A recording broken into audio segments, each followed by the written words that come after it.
नमस्कार दोस्तों। स्वागत है आपका फिर से मेरे YouTube चैनल पे, जहाँ पे हम लोग डिस्कस करेंगे मार्केट ने फ्राइडे को कैसे काम किया था। फ्राइडे को आप लोग कैसे मार्केट में ट्रेडिंग कर सकते थे, क्योंकि मैंने वीडियो तो बनाया नहीं था, मैं थोड़ा लेट हो गया था। और मार्केट में क्या अप्रोच आपका हो सकता था, और मार्केट में मंडे को यानी कि कल हम लोग कैसे ट्रेडिंग कर सकते हैं, और मंडे के दिन हमारा ट्रेडिंग में क्या ऐसे प्लानिंग होना चाहिए। सबसे पहले तो आप जो ये लाइन देख रहे हैं, ये सब आपको समय के लिए इग्नोर मार सकते हैं। ये जब लाइन देख रहे हैं आप, इसको मैं फिर से बनाऊंगा तो बहुत टाइम लगेगा, इसलिए मैंने मार्केट में ये सबको हाइड कर देता तो ज़्यादा बेटर रहेगा। और आपको मैं एक बार लेवल दिखा देता, क्योंकि मैंने मार्केट में वीडियो तो नहीं बनाया था फ्राइडे के मार्केट के लिए। लेकिन अगर आप मेरा लेवल देख रहे हैं तो आपको पता होगा, मैंने यहाँ पे एक लेवल बनाया था 24,300 पे, 24,500 पे हमारा पहले से लेवल था, इनफैक्ट 520 पे। तो बहुत सिंपल सी बात है, अगर आपको कोई ट्रेडिंग करना भी था तो आपका प्लान होना चाहिए कि भाई या तो 300 टूटे नीचे की तरफ तो मैं 200 के लिए बैठ जाऊंगा, या तो ऊपर की तरफ 500 टूटे और मैं 600 के लिए बैठ जाऊंगा। तो ये बहुत सिंपल डिस्कशन होना चाहिए, मतलब आपका सोच होना चाहिए था, क्योंकि उसके पहले तो मैंने कोई खास डिस्कशन किया नहीं था। मार्केट में हुआ क्या, मार्केट ने पे 500 को ब्रेक किया, यहाँ पे आपकी एंट्री होती। आपको पता ही होगा कि हम लोग जो भी ट्रेडिंग करते 30 पॉइंट्स का हमारा एसएल होता है, तो उसके अकॉर्डिंग आप अपना एसएल रख सकते थे। यहाँ पे ऑलमोस्ट हाई 590 का बनाया था जितना मैंने देखा है, तो मार्केट में आप कह सकते हो 10 पॉइंट से हमारा टारगेट जो आपका होता वो रह गया था। उसके बाद मैं उम्मीद करता हूँ कि अगर जो बैठता होगा ना बिल्कुल एंड तक, उसने अपना एसएल यहाँ कहीं ब्रेक इवन में रखा होगा जो कि हिट हो गया होगा। तो आपका आपका आप लॉस में यहाँ पे निकले होंगे, अगर प्रोवाइडेड कि आपने डिसिप्लिन फॉलो की होगी। अगेन सेम बात आ गई कि भाई डिसिप्लिन में आप रहते हो कि नहीं। अगर आप यहाँ पे रहे होगे तो बच गए होगे, वरना फिर मार्केट ने आपको इतना नीचे लेके गया कि मार्केट में फिर कोई चांस ही नहीं बचा, और बहुत बड़ा लॉस हो गया होगा। इसलिए बहुत इंपॉर्टेंट हो जाता है मार्केट में डिसिप्लिन रहना। मैं आपको बहुत बार बोला हूँ कि मार्केट में ऐसा ऐसा नहीं है कि आप लोगों को कुछ लर्निंग नहीं आता या फिर स्ट्रैटेजीज नहीं आता, ऐसा नहीं है। जो चीज़ प्रॉफिटेबल और नॉन प्रॉफिटेबल ट्रेडर्स को अलग करती है वो होता है डिसिप्लिन। आपको पता है कि आपकी जो स्ट्रैटेजी है 10 में से आपका 6 दिन चल जाएगा, तो जो 6 दिन होता है ना जिस दिन मार्केट में स्ट्रेटेजी काम करेगी, उसमें तो आप पैसा बना लेते हो, लेकिन जो बाकी 4 दिन होती है ना, उसमें नॉर्मल लॉस लेने की जगह इतना लॉस लेते हो कि 6 दिन का प्रॉफिट तो चला ही जाता है। आपका जो पूरा कैपिटल होता है ना, वो भी यहाँ पे वैनिश हो जाता है, और इसलिए आप मार्केट से एग्जिट हो जाते हो। ऐसा नहीं है कि सिर्फ आप लोग के साथ होता होगा जो डिसिप्लिन में नहीं रहते, सबके साथ होता है, मेरे साथ भी हुआ था। मैंने भी अपना कैपिटल ब्लॉक किया था, और फिर मेरे को खुद एक दिन रियलाइज़ हुआ कि भाई ऐसा नहीं है कि मेरे को आता नहीं है, मैं जो भी करता हूँ, मैं अपने एक्सेल शीट पे प्रॉफिट और लॉस लिखता था। मैं देखता था कि भाई मार्केट में 6 से 7 दिन में प्रॉफिट में रहता हूँ, तो अगर मेरा जो 3 से 4 दिन है जहाँ पे मैं लॉस में रह रहा हूँ, अगर सिर्फ मैं उसको कंट्रोल कर दूँ तो मैं प्रॉफिटेबल हो जाऊंगा। उसी को मैं इम्प्लीमेंट करके अब अच्छे रिजल्ट दिख रहे हैं। तो मैं आपको भी इनकरेज करूंगा, या तो आप डिसिप्लिन हो जाइए, जितना जल्दी हो जाएंगे उतना सही है, वरना फिर आपका मार्केट में लॉस धीरे धीरे बढ़ता ही रहेगा। तो ये डिस्कशन हो गया हमारा मार्केट के लिए। मैंने वीडियो बनाया बनाया नहीं था, लेकिन उम्मीद करता हूँ जो लेवल पहले से है ना उसका आपने हेल्प किया होगा। हो सकता है ऐसे लग गया हो, लेकिन डिसिप्लिन में रहे होंगे, ये उम्मीद करता हूँ। नहीं रहे होंगे तो आप एक बार फिर सोचिए, मार्केट में डिसिप्लिन रहना बहुत इंपॉर्टेंट होता है। आ जाओ तो मैं वन डे टाइम फ्रेम पे। कल के डिस्कशन से पहले आपको जो पता है, हर बार हम लोग दो चीज़ करते हैं। नंबर वन, हम लोग देखते हैं ऑप्शन चेन की पोजीशन कैसे बने हैं, और नंबर टू हम लोग देखते हैं डेटा कि बड़े प्लेयर्स ने कैसे पोजीशन बनाया है। तो पर सबसे पहले उससे पहले वन डे टाइम फ्रेम पे आ जाता हूँ। यहाँ पे एक जो लेवल था या फिर यहाँ पे एक रेंज था मार्केट में, इस रेंज को मार्केट ने ऊपर की तरफ ब्रेक तो किया, लेकिन नीचे आके यहीं पे क्लोजिंग दे दी। ये तो बहुत नॉर्मल बात है, ये तो सबको दिख रहा है। लेकिन एक बात होती है, अगर मार्केट में यही रेड कैंडल होती ना, देखिए अभी इसका ग्रीन कैंडल बना है, अगर यही रेड होती तो आप कह सकते हो बहुत हाई चांस थे, 99% चांस थे कि मार्केट में ऐसा फॉलो मिल जाता। लेकिन अब ऐसा फॉलो मिलेगा कि नहीं मिलेगा, क्योंकि ग्रीन क्लोजिंग हुई है, इसका मतलब मार्केट में इतनी स्ट्रेंथ तो थी कि मार्केट रेड में क्लोज नहीं हो पाई। और बहुत बड़ा फैक्टर होता है आपका कि मार्केट में कहाँ नीचे जा सकता है। ऐसा नहीं कि मार्केट अभी नेगेटिव नहीं है, सेलिंग तो आई है, पर ये ग्रेड क्लोजिंग होती ना तो और स्ट्रांग होती। तो ये मेरे को दिख रहा है। सेलिंग के लिए तो मैंने आपको बोला है कि आपने वीकली मैंने अपना वीडियो बनाया था, लेकिन वो पब्लिश हो नहीं पाया। लेकिन ये जो एस एल है ना आपका, ये 24,800, ये एस एल रख के जिसको सेलिंग करना है वो कर सकता है। आपका पहला टारगेट 22,800 होगा, दूसरा टारगेट 21 आपका 800 होगा। ये आप ट्रेडिंग में कर सकते हो।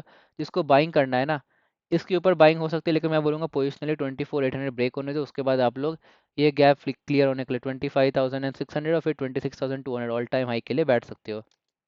तो जिसको सेलिंग करनी है, आपका ये एस एल रहेगा, यहाँ पे आपका एसएल रहेगा, फिर आप बैठ सकते हो ये target number one, target number two. और जिसको बाइंग करना है, भाई ये ब्रेक होने दो, ये ब्रेक होने के बाद कॉल के लिए बैठ सकते हो। टारगेट नंबर वन यहाँ पे कहीं, target number two all time high. लेकिन अभी कोई ट्रेड लेने की जरूरत नहीं है। हाँ, सेलिंग साइड वाले ट्रेड ले सकते हैं, बाइंग के लिए वेट कीजिए ये लेवल ब्रेक होने का, जो कि है 24,800।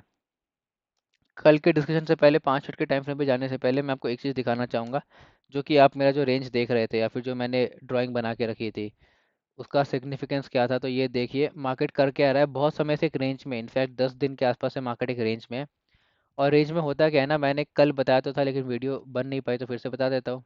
एक रेंज में क्या होता है, लोग एंटिसिपेट करते हैं कि भाई एक समय बाद रेंज सबको दिखने लगता है, तो लोग एंटिसिपेट करते हैं कि भाई जिस तरफ ब्रेक होगा ना, रेंज ब्रेकआउट स्ट्रेटेजी लेंगे। उसमें एंट्री अगर ऊपर की तरफ है तो एंट्री ऊपर की तरफ, टारगेट जितना ये बॉक्स का लेंथ लेंथ होता है उतना ही यहाँ पे रखेंगे। तो ये डिस्कशन होता है लोगों का। लेकिन मार्केट कभी कभी क्या करता है ना, ये बॉक्स बनाया एक या फिर एक रेंज बनाया, ऊपर की तरफ ब्रेकआउट देता है, सब यहाँ पे कॉल साइड एंटर कर देते हैं और बिल्कुल शार्प यहाँ पे नीचे की तरफ आ जाता है। और फिर जो उसको असली ब्रेकडाउन देना था वो रेंज का, वो नीचे की तरफ या फिर अपोजिट साइड दे देता है, सबको ट्रैप करते हुए। जैसे आप देख रहे हो यहाँ पे एक रेंज में रहा मार्केट, ऊपर की तरफ गया, ट्रैप बनाया, फिर यहाँ से सपोर्ट लेके, अब मार्केट को अगर ये फॉलो करना है ये थ्योरी, तो नीचे जा सकता है। अगर मार्केट इस लेवल को ब्रेक कर देता है जो कि है 24,200, तो फिर ये बिल्कुल नीचे की तरफ जाने के लिए बिल्कुल तैयार हो जाएगा, कोई डाउट नहीं है इसमें। इनफैक्ट 300 के बाद भी आप एग्रेसिव होकर ट्रेड ले सकते हो। ऊपर की तरफ ये रेंज का ब्रेकआउट पे अब मैं ट्रेड नहीं लूंगा, क्योंकि ये रेंज अब वैलिड नहीं रही है। देखो ऊपर की तरफ ब्रेक मार्केट ने कर दिया था लेकिन फिर नीचे आ गया, तो अब मार्केट जब तक 24,600 को ब्रेक नहीं करेगा मैं ट्रेड नहीं करूंगा ऊपर की तरफ। तो ये मेरे को थोड़ा समझ में आ रहा है कि रेंज ब्रेकआउट में कैसे हम लोग ट्रेडिंग करते हैं। ऑप्शन चेन देख लेते हैं एक बार, ऑप्शन चेन में मार्केट में हमको क्या समझ में आ रहा है। यहाँ पे मैं थोड़ा ऊपर जाऊंगा और ऊपर मेरे को क्या दिखाई दे रहा है, कोई खास पोजीशन बने नहीं है यहाँ पे। मेरे को 24,400 आउट ऑफ द मनी जाके कॉल्स पुट साइड राइटिंग थोड़ी थोड़ी हुई है, तो एग्रेसिव नहीं पर ठीक ठाक एग्रेसिव है, तो थोड़ा माइल्ड एग्रेसिव मैं बोलूँगा। कॉल साइड भी उतना नहीं है, तो कॉल साइड मैं थोड़ा न्यूट्रल बोलूँगा। मेरे को यहाँ पे इन द मनी पोजीशन दिख रहे हैं, असली खासा राइटिंग मेरे को है 24,400 पे, 24,500 पे, 600 पे है। उसके बाद कोई खास राइटिंग है नहीं, लेकिन इस तीन जगह बहुत अच्छे खासे पोजीशन बने हैं। पुट साइड मेरे को 24,400, 24,300, और उसके बाद मेरे को कोई खास राइटिंग दिखाई नहीं दे रही है। तो ये तो मेरे को दो चीज़ दिखाई दे रही है, हर 100 पॉइंट में है, लेकिन यहाँ पे तीन रेंज है, 400, 500, 600, और यहाँ पे दो रेंज है, 300 एंड 400। तो ये चीज़ मेरे को दिखाई दे रहा है, किसी ने कोई खास पोजीशन बनाया नहीं है, क्योंकि वीकेंड में कोई खास कैरी फॉरवर्ड करना नहीं चाहता था। तो ये तो मेरे को समझ में आ रहा है। गिफ्ट निफ्टी 128 पॉइंट्स पॉजिटिव दिखा रहा है, तो ये चीज़ हम लोग ध्यान में रखेंगे। बाकी ऑप्शन चाहिए तो ये बता रहा है कि भाई दोनों तरफ से लोग थोड़े थोड़े एग्रेसिव है, बहुत ज़्यादा नहीं। हाँ, पुट साइड में थोड़ा ज़्यादा एग्रेसिव है, वरना कोई खास राइटिंग किसी ने की नहीं है। मार्केट में सब वेट कर रहे हैं कि एक तरफ मार्केट ब्रेक करे एक रेंज को, तब ट्रेडिंग करेंगे। प्रीमियम ठीक ठाक है, ऑलमोस्ट 195 और 119, तो ऑलमोस्ट आपका 300 पॉइंट प्रीमियम है, जो कि ठीक ठाक प्रीमियम होता है। तो एक मूवमेंट तो आप एक्सपेक्ट कर सकते हो इस वीक। बाकी ऑप्शन चेन से बहुत सिग्निफिकेंट पता नहीं चला। अब आ जाते हैं हम लोग डेटा पे। डेटा पे हम लोग देखते हैं मार्केट में क्या क्या पोजीशन बनाए हैं एफ आई आईज, प्रोज और क्लाइंट्स यानी कि रिटेल लोगों ने। सबसे पहले मैं आ जाता हूँ एफ आई आईज में। फ्यूचर्स में इन्होंने यहाँ पे बहुत कम यहाँ पे कवरिंग की है, तो ये लोग खास कोई खास डेटा है नहीं। इन ऑप्शंस में देखिएगा, तो फ्यूचर्स में तो ये लोग न्यूट्रल ही है। ऑप्शंस में देखिएगा, यहाँ पे इन्होंने कॉल राइटिंग, कॉल अनवाइंडिंग करके यहाँ पे बहुत ज़्यादा इन्होंने क्या कर सकते हैं, आप कह सकते हैं इन्होंने इन्होंने बहुत ज़्यादा, आप है क्या 74,000 यहाँ पे कॉन्ट्रैक्ट है, 1 - 1.2 लाख इन्होंने अनवाइंड किया है। इसका मतलब इन्होंने बहुत अच्छे खासे जो इन्होंने इनके यहाँ पे, आप कह सकते हो इनके जो कॉल खरीदे हुए थे इन्होंने बेच दिया। और लमसम इनके 2 लाख कॉल खरीदे हुए थे, उनमें से 1.2 लाख इन्होंने बेच दिया। तो 74,000 के आसपास नेट नेट इन्होंने अपने कॉल जो इनके खरीदे हुए थे वो इन्होंने बेचा है, जिसका मतलब है ये लोग थोड़ा थोड़ा नेगेटिव हो गए मार्केट में। Put side as compare to देखिएगा, तो यहाँ पे पुट भी इन्होंने खरीदा हुआ था, पुट भी इन्होंने अनवाइंड किया है। इसका मतलब ये लोग दोनों तरफ का हेज कर रहे हैं, लेकिन फिर भी नेट नेट नेगेटिव बोल के रहूँगा। डेटा बहुत कोई खतरनाक बता नहीं रहा है, क्योंकि इन्होंने नेट नेट यहाँ पे खरीद रखा है। ये बताया जा रहा है कि कॉल से इन्होंने अनवाइंड किया है, पुट से भी इन्होंने अनवाइंड किया, लेकिन पुट से उतना ज़्यादा अनवाइंड नहीं किया। देखिए -52,000 एज कम्पेयर टू -1.2 लाख, तो नेट नेट इन्होंने अपने कॉल से पोजीशन हटाए हैं। कॉल बाय करके रखा था, हटा दिया है, पुट से उतना हटाया नहीं है, तो इन्होंने नेट नेट थोड़ा नेगेटिव है, बियरिश है। प्रोस पे आ जाते हैं, जो बड़े प्लेयर्स होते हैं in H N Is. Futures में इन्होंने नेट नेट अपना शॉर्ट ऐड ही किया है, तो ये लोग नेट नेट थोड़ा नेगेटिव है। ऑप्शंस में अगर आप देखिएगा तो इन्होंने कॉल इनके 94,000 खरीदे हुए हैं। कॉल में इन्होंने खास कोई बढ़ोतरी की नहीं है, यहाँ पे इन्होंने पुट इनफैक्ट खरीदा है। तो नेट नेट ये लोग कॉल में ज़्यादा पोजीशन बनाए हुए हैं, लेकिन यहाँ पे हैच करके चल रहे हैं, तो फ्यूचर्स में लोग नेगेटिव है, यहाँ पे लोग थोड़े पॉजिटिव है। तो नेट नेट आप कह सकते हैं लोग न्यूट्रल है, तो जिस तरफ भी मार्केट जाएगा इनको कोई खास फर्क पड़ेगा नहीं। क्लाइंट्स यानी कि रिटेल पीपल पे आ जाते हैं। थोड़ी इन्होंने अनवाइंडिंग की है, इसका मतलब मार्केट में ये जो फ्यूचर सेल करके रखे थे, थोड़ी तो इसमें चेंजेस आए हैं इसमें। ये डेटा मेरे को देखना पड़ेगा, क्योंकि लास्ट टाइम जब मैंने देखा था शायद मार्केट में क्लाइंट्स, हाँ, थोड़ा चेंजेस तो हुए हैं यहाँ पे। तो ये तो मेरे को दिख रहा है कि ये लोग अभी भी शॉर्ट है, तो ये लोग फ्यूचर्स में तो नेगेटिव है ही।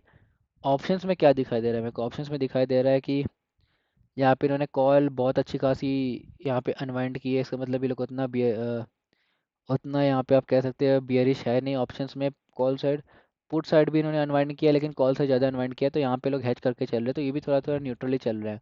तो क्लाइंट्स न्यूट्रल है, प्रोस न्यूट्रल है, और यहाँ पे नेट नेट एफ आई थोड़े बियरिश है। तो यहाँ पे हमारा जो कॉन्सेप्ट था कि यहाँ पे जो क्लाइंट्स का पैसा यहाँ जाएगा, वो थ्योरी तो नहीं चलेगी, लेकिन नेट नेट मार्केट में थोड़ा नेगेटिव हो सकते हैं। तो ये समझ में आ रहा है कि खास डायरेक्शन बता नहीं रहा है, लेकिन मार्केट में थोड़ा नेगेटिव की तरफ हम जा सकते हैं। ऑप्शन चेन में कोई खास बता नहीं रहा है, क्योंकि बहुत ज़्यादा पोजीशन बने नहीं है, लेकिन दोनों तरफ से कोई खास डेटा मिल नहीं रहा है। तो अब जो पूरा काम होगा टेक्निकल के बेसिस पे ही होगा हमारा।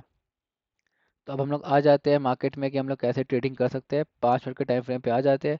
ये बॉक्स में हटा देता हूँ, बॉक्स, एक सेकेंड। और ये जो मेरा पूरा एरो था, तो अब देख लेते हैं हम लोग 5 मिनट के टाइम फ्रेम पे कल कैसे काम कर सकते हैं। मेरे लिए जो लेवल है ना, मार्केट में कंटिन्यूसली यहाँ पे 275 का मार्केट ने सपोर्ट लिया है।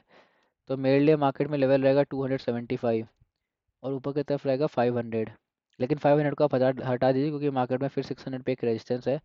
तो मार्केट में जब तक मार्केट 24,600 को ब्रेक नहीं करता है ना ऊपर की तरफ, कॉल का कोई ट्रेड मत लीजिएगा, मार्केट कहीं से भी रिवर्स कर सकता है। और नीचे की तरफ मेरा रहेगा 24,275। तो अब हम लोग डिस्कशन पे आ जाते हैं। मार्केट अगर थोड़ा गैप अप खोले, जिसका कोई चांस है, 100 पॉइंट्स गैप अप खोलेगा, मतलब 400 के आसपास कहीं खुल सकता है, यहाँ कहीं। मार्केट जब तक 600 को क्रॉस ना करे, कोई कॉल का पोजीशन मत बनाइएगा। 600 के ब्रेक करने पे कॉल बनाइएगा, 30 पॉइंट्स का एसएल। 24,800 का आपका टारगेट रहेगा, पोजीशन बुक। क्वांटिटी साइज थोड़ा कम रखिएगा, 50% या उससे कम रखिएगा, मैं आपको ये सजेस्ट करूंगा। बहुत कॉन्फिडेंस आ नहीं रहा है मेरे को। नीचे की तरफ मार्केट 24,275 को ब्रेक करता है, तो आप पुट के लिए बैठ सकते हो। 30 पॉइंट्स का एसएल, आपका 24,100 आपका टारगेट रहेगा, और वहाँ पे आप पोजीशन बुक कर सकते हो। वरना मार्केट 24,000 तक भी जा सकता है, लेकिन मैं बोलूँगा कि 24,100 पोजीशन बुक कर लीजिए। हाँ, 10% क्वांटिटी के साथ आप लोग यहाँ पे ट्रेल कर सकते हैं 24,000 तक, और 24,000 पे तो वो भी बुक हो जाना चाहिए। तो ये डिसीजन हो गया हमारा फ्लैट के लिए। मार्केट अगर गैप डाउन खुलता है, गैप डाउन खुलता है तो ऊपर आता है, तो फिर डे लो ब्रेक होने पे आप पुट का ट्रेड लीजिएगा, टारगेट 24,000 रहेगा। वरना मार्केट अगर सीधा नीचे आने लगा, तो हमारा कोई यहाँ पे ट्रेडिंग प्लान है नहीं। हो सकता है मार्केट नीचे आता है 24,000 आ जाए और फिर इसको ही ब्रेक कर दे, लेकिन फिर हो सकता है मार्केट यू टर्न ले ले, तो इसलिए मैं मार्केट में ट्रेड नहीं करूँगा गैप डाउन खुलने पे, सीधा नीचे आने लगता है तो। व्हाट अबाउट मार्केट बहुत गैप अप खुले 24,600 के ऊपर, तो वो तो नहीं होगा भाई, क्योंकि 300 पॉइंट मार्केट ऊपर खुलना मतलब 1.5% मार्केट ऊपर खुलना, जो कि होगा नहीं। फिर भी अगर मार्केट बहुत ऊपर खुलता है, यहाँ कहीं मार्केट ऊपर खुलता है, यहाँ कहीं 24,600 के आसपास, यहाँ कहीं, बिल्कुल आप समझ सकते हो, इस रेंज में अगर खुलता है ना मार्केट, जो कि प्रीवियस डे हाई था, इसको गैप अप नहीं बोला, गैप अप के ऊपर एक अलग केस है, जब प्रीवियस डे हाई के आसपास खोल रहा है 24,575 से ऊपर, लेकिन मार्केट में 600 से नीचे। आप समझ रहे हो ना, ये रेंज की मैं बात कर रहा हूँ। इस रेंज में जो कि प्रीवियस डे का डे हाई है, यहाँ कहीं खुले ना, तो ये मेरा एसएल रहेगा 24,600, और मैं पुट के ट्रेड में बैठ जाऊंगा, जो कि मेरा अगेन टारगेट देगा 24,275, और यहाँ पे पोजीशन बुक कर लूंगा। लेकिन अगर मार्केट ऊपर खुल के इसके ऊपर क्लोजिंग दे देता है, तब मेरा 800 के लिए टारगेट हो जाएगा। तो ये बहुत सिंपल डिस्कशन था, एक बार फिर से मैं रिपीट कर देता हूँ। अगर मार्केट फ्लैट खुले या फिर थोड़ा गैप अप खुले, यहाँ कहीं 400 के आसपास या 500 के नीचे, 600 ब्रेक होगा, call, target 800, position book. Flat खुले या फिर थोड़ा गैप अप खुल के 275 ब्रेक करे, पुट लीजिएगा, 30 पॉइंट्स का एसएल, आपका 24,100 पहला टारगेट, 24,000 दूसरा टारगेट। ये है फ्लैट के केस में। गैप डाउन में मार्केट अगर यहाँ कहीं खुले और ऊपर आने लगे, तो फिर डे लो के ब्रेक होने का वेट कीजिए, पुट लीजिए, 24,000 आपका टारगेट रहेगा, पोजीशन बुक हो जाएगा। मार्केट गैप डाउन खुल के सीधा नीचे आने लगे, तो मैं बिल्कुल इंटरेस्टेड नहीं हूँ। हाँ, मार्केट 24,000 तक पहुँच सकता है, इसको भी ब्रेक कर सकता है फिर, पर लेकिन दिक्कत है ना, यू टर्न ले सकता है मार्केट, तो इस चीज़ का मैं रिस्क नहीं लेना चाहता, तो मैं ट्रेड नहीं करूँगा। मार्केट अगर गैप अप खुले बहुत ज़्यादा, तो मेरे को उम्मीद है मार्केट कितना भी गैप अप खुले ना, 600 के ऊपर नहीं खुलेगा, लेकिन ये एक रेंज है जहाँ खुल सकता है 575 से लेकर 600 के बीच में। यहाँ मैं कहीं पुट लेना चाहूँगा 600 के एसएल के साथ, और मेरा टारगेट होगा यहाँ पे 275 का। तो आज के डिस्कशन में इतना ही। लेकिन हाँ, 600 ब्रेक हो जाए तो आप कॉल के लिए बैठ सकते हो, यहाँ पे आपका टारगेट होगा 800 का।